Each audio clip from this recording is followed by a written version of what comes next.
ರಾಜ್ಯಾದ್ಯಂತ ಒಟ್ಟು 986 ರೌಡಿಗಳಿದ್ದಾರೆ. ಅದರಲ್ಲಿ 388 ರೌಡಿಗಳು ಹಾಜರಿಯಾಗಿದ್ದಾರೆ. ಬೇರೆ ಬೇರೆ ರೌಡಿಗಳು ಕೆಲಸ ಮಾಡುವ ನಿಟ್ಟಿನಲ್ಲಿ ಬೇರೆ ಬೇರೆ ರಾಜ್ಯಗಳಿಗೆ ಹೋಗಿದ್ದಾರೆ ಅನ್ನೋ ಮಾಹಿತಿ ಬರ್ತಾ ಇದೆ. ಆದರೂ ಕೂಡ ನಾವು ಆ ರೌಡಿಗಳನ್ನು ಕೂಡ ಕರೆದು ಅವರಿಗೆ ಸದ್ಯ ಏನು ಕೆಲಸ ಮಾಡ್ತಿದ್ದಾರೆ, ಯಾವ್ಯಾವ ರೌಡಿ ಚಟುವಟಿಕೆಗಳಲ್ಲಿ ಭಾಗಿಯಾಗಿದ್ದಾರೆ ಅನ್ನೋದು ನಾವು ಪರಿಶೀಲನೆ ಮಾಡಿ ಮುಂದಿನ ಕ್ರಮ ಕೈಗೊಳ್ಳುತ್ತೇವೆ.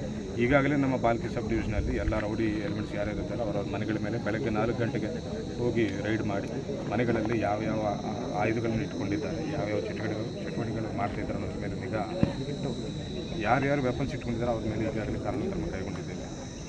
ಹಾಗೂ ಎಬ್ಸ್ಕಾಂಡಿಂಗ್ ಯಾರ್ಯಾರಿದ್ದಾರೆ, ಯಾರ್ಯಾರ ಮೇಲೆ ವಾರೆಂಟ್ ಪೆಂಡಿಂಗ್ ಇದೆ ಅನ್ನೋದನ್ನು ಕೂಡ ನಾವು ಚೆಕ್ ಮಾಡ್ತೀವಿ. ಅಂಥವರ ಪ್ರಾಪರ್ಟಿಯನ್ನು ಪ್ರೊಕ್ಲಮೇಷನ್ ಮಾಡುವ ಪ್ರಕ್ರಿಯೆ ಕೂಡ ಈಗಾಗಲೇ ಸ್ಟಾರ್ಟ್ ಆಗಿದೆ. 2-3 ಹ್ಯಾಬಿಚುವಲ್ ಅಫೆಂಡರ್ಸ್ ಇದ್ದಾರೆ, ಅಂದರೆ ರಾಬರಿ ಮಾಡುವವರಾಗಲಿ, ಲ್ಯಾಂಡ್ ಗ್ರ್ಯಾಬಿಂಗ್ ಮಾಡುವವರಾಗಲಿ, ಇಂಥವ್ರ ಮೇಲೆ ನಾವು ಎಕ್ಸ್ಟರ್ನ್ಮೆಂಟ್ ಕ್ರಮಗಳನ್ನು ಕೈಗೊಂಡಿದ್ದೇವೆ. ನಾಳೆ ನಾಡಿದ್ರಿಂದ ಅವರು ಕೂಡ ಬೇರೆ ಬೇರೆ ಜಿಲ್ಲೆಗಳಿಗೆ, ಬಹಳ ದೂರ ಇರುವಂಥ ಜಿಲ್ಲೆಗಳಿಗೆ ಗಡೀಪಾರಾಗ್ತಾರೆ. ಆ ಗಡೀಪಾರ ಬೇರೆ ಅವ್ರಿಗೆಲ್ಲರಿಗೂ ಎಚ್ಚರಿಕೆಯಾಗಿ ಅಂತ ನಾವು ನಿಮ್ಮ ಮುಖಾಂತರ ಅವ್ರಿಗೆ ತಿಳಿಸ್ತಾ ಇದ್ದೀವಿ. ಆ ರೌಡಿ ಪ್ರವೃತ್ತಿಯನ್ನು ಬಿಟ್ಟು ಬದಲಾವಣೆಯಾಗಿ ರೌಡಿ ಶೀಟನ್ನು ಕ್ಲೋಸ್ ಮಾಡಿಕೊಂಡು ಸಮಾಜದಲ್ಲಿ ಸ್ವೇಚ್ಛೆಯಿಂದ ಬರ್ತೀವಿ ಅವರೆಲ್ಲರಿಗೂ ಎಚ್ಚರಿಕೆ ನೀಡ್ತೀವಿ.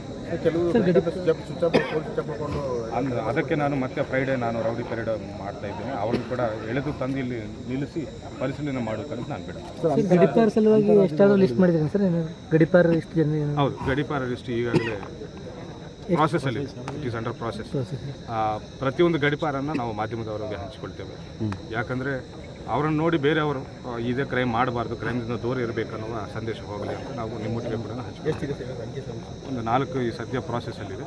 ನಾಳೆ ನಾಡಿದ್ದು ಆರ್ಡರ್ ಆಗ್ತದೆ. Okay, thank you so much. Thank you.